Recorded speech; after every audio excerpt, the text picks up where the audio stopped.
संयुक्त राष्ट्र महासभा द्वारा वर्ष 1980 में सभी के लिए सुरक्षित पेयजल एवं पर्याप्त उत्सर्जन निपटान के प्रावधान हेतु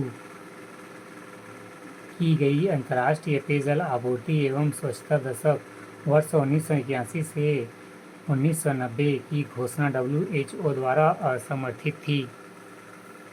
इस अवधि में प्रत्येक देश को वैश्विक बाजारों में बेचे जाने वाले हजारों ब्रांड के उत्पादों के बजाय सभी सार्वजनिक सुविधाओं में उपयोग के लिए आवश्यक दवाओं की एक सूची विकसित करने के लिए प्रोत्साहित किया गया था।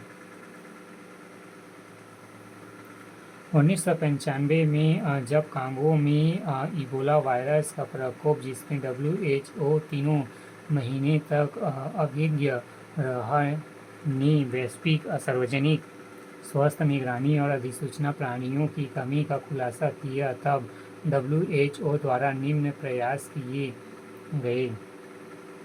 वर्ष 1997 में WHO ने कनाडा के साथ मिलकर global public health intelligence network, global public health intelligence network GPHIN को सभी जगह प्रसारित किया, जिनमें संभावित महामारियों की सूचना देने के लिए प्रारंभिक चेतावनी प्रणाली के रूप में कार्य करने हेतु इंटरनेट तकनीक का लाभ उठाया।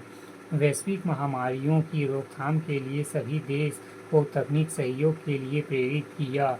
21वीं सदी में WHO ने अपनी नई प्राथमिकताओं को प्रस्तुत किया है, जिसमें अंतर्गत कैंसर एवं एड्स जैसे जानलेवा बीमारियों को रोकने का प्रयास,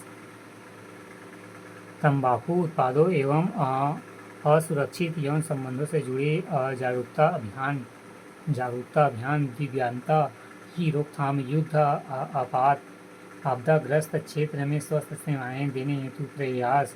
कोविड-19 की महामारी के संदर्भ में विश्व स्वास्थ्य संगठन में अनेक अपेक्षाएं थी। हालांकि इस दौरान उनकी भूमिका जागरूकता, प्रसार, चेतावनी प्रदान करने और देशों से सहयोग की अपील करने तक सीमित रही। यही कारण है कि वर्तमान दौर में इस संगठन की प्रासंगिकता पर प्रश्न चिन्ह लगाए जा रहे हैं। विश्व स्वास्थ्य सभा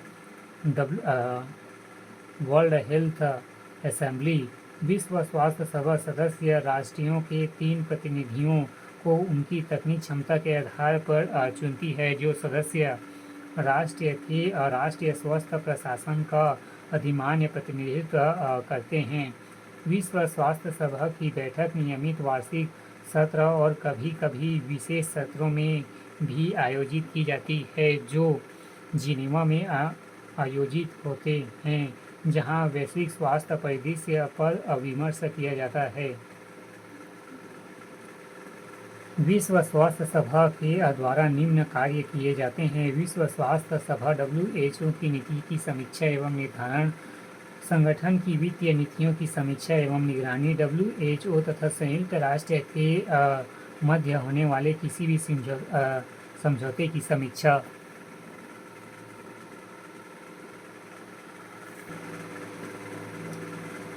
विश्व स्वास्थ्य संगठन और भारत 12 जनवरी 1948 को WHO का सदस्य बना। WHO का दक्षिण पूर्व एशिया का क्षेत्रीय कार्यालय नई दिल्ली में स्थित है। संगठन द्वारा पिछले 7 दशकों में जो कार्य किए गए, उन सभी को भारत के संदर्भ में देखा जा सकता है।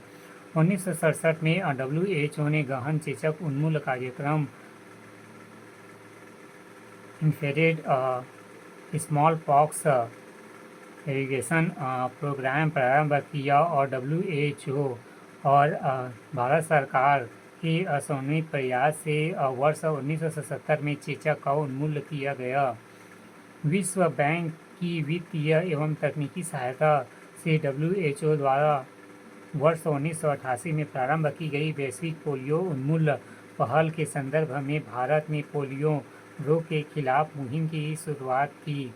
वर्ष 2012 में भारत सरकार ने UNICEF WHO bill and Melinda Gates foundation rotary international के माध्यम से टीकाकरण जागरूकता अभियान चलाया। हाल ही में प्रधानमंत्री ने विश्व स्वास्थ्य संगठन WHO के दूसरे वैश्विक कोविड वर्चुअल शिखर सम्मेलन का संबोधन किया, जहां उन्होंने WHO सुधारों पर जोर दिया। अंतर्राष्ट्रीय चिंता संबंधी सार्वजनिक स्वास्थ्य आपातकाल public health emergency and international concern PHEIC घोषणा प्रक्रिया को सुदृढ़ बनाना, जिसके अंतर्गत तत्कालिक अंतर्राष्ट्रीय कार्यवाही शामिल हो।